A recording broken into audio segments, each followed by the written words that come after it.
موږ له کوچنیتوب څخه ډېر شیان استعمالوو، خو داسې شیان هم شته چې اضافي نور سامان لري او موږ په اصلي او واقعي معنا نه پوهیږو. نن مې په ویډیو کې داسې شیان راټول کړي چې موږ یې استعمالوو خو په ځینو یې معنا نه پوهیږو. لکه په کلف کې دا وړوکی سوری څه معنا، او یا د پیپسي بوتل لاندې دا بله حلقه چې دا وړه ده دا څه معنا، او یا له دې وراخوا د قلم په سرپوښ کې موږ اکثره دا سوری ګورو، دا سوری اصلا څه معنا. نن دا او همدارنګه تاسو نورو سوالونو ته جواب ورکوم، نو تر اخره پورې له پښتو یوټیوب سره اوسئ. لومړی په دې کلف کې د چابیو ترڅنګ یو بل سوری هم پیدا کیږي. دا څه معنی؟ کله چې موږ خپل کورونه یا نور ځایونه کلفو، نو دا کلف که چیرته د په داسې ځای کې چې هلته باد او باران ډیر زیات وي، نو موږ کولی شو دې ته تیل ور واچو، او که چیرته څو کاله بعد راځو هغه کولی شو ډیر په راحتۍ سره په یوې کیلۍ خلاص کړو، کنې زنګ به ووهي او خراب به شي. د همدې دپاره دا دویم سوری جوړ شوی دی. دویم سوال، په قلم کې دا دویم سوری څه معنا؟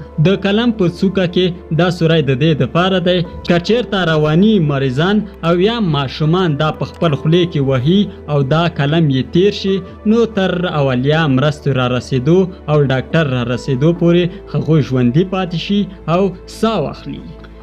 بل سوال، د سرپوښ لاندې دا دویمه ګرده حلقه د څه په معنا ده؟ کومه دویمه حلقه چې تاسو د سرپوښ لاندې ګورئ دا پر دې معنا ده کله چې موږ یو پیپسي یا کوم بل برند اخلو، نو دا موږ ته دا ثابتوي چې دا خلاص شوی او که نه. موږ چې کله یو بوتل خلاصو، که چیرته دغه لیمپونه سره جدا وي، نو پر دې پوه شئ چې دا خلاص شوی، او که نه یې جدا، نو پر دې باید موږ پوه شو چې دا نه دی استعمال شوی. تاسو د لپټاپ او یا نورو چارجرونو کې دا وتلي شکلونه اکثره ګورئ. ډیر خلک وایي چې دا د سټایل دپاره دی، خو دا د سټایل دپاره نه دی، دا په پیریډ بیډ په نامه یادیږي، او دا کولی شي که چیرته زموږ برق زیات او کمیږي دا د هغه مخه ونیسي او زموږ لپټاپ او چارجرونو ته یو شی برق ورکړي ترڅو زموږ موبایل او لپټاپ برق خراب نه کړي.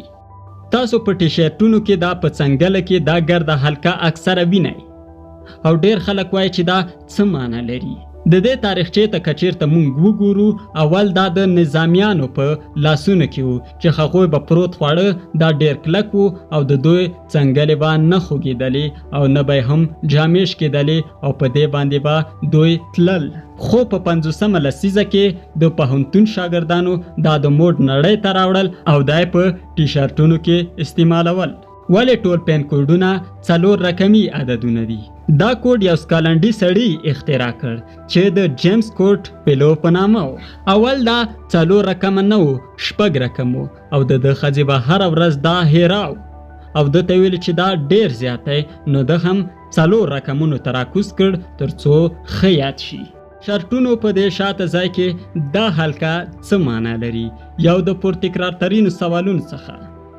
خو خپله د ټي شرټ کمپنیانو ویلي دي چې دا کومه خاصه معنا نه لري، خو ډیر خلکو داسې ویلي دي چې په دې کې ځینې خلک نیکټایي رازوړن کوي او ځینو هم داسې ویلي دي چې پر دې کې خلک چنګک اچوي او د جامو په دې ځای کې رازوړن کوي. د لاس مینځلو په دغې دستګاه کې ولې 2 سوري دي؟ پر داسې حال کې چې یو دانه لري. دا دویم کوم سوری چې تاسو ګورئ، که چیرته دا لومړی سهوا یا قصدن څوک بند کړي، نو که چیرته اوبه همداسې خلاصې چا نه پاتې شي، دا بهیږي او بالاخره که چیرته دا ډیر سخت بند وي، نو له دویم څخه وځي او کور د نورو شیانو لندولو څخه ژغوري. خو اوس یو مهم سوال له تاسو چې د دغو څو شیانو په معنا تاسو پوهېدلی؟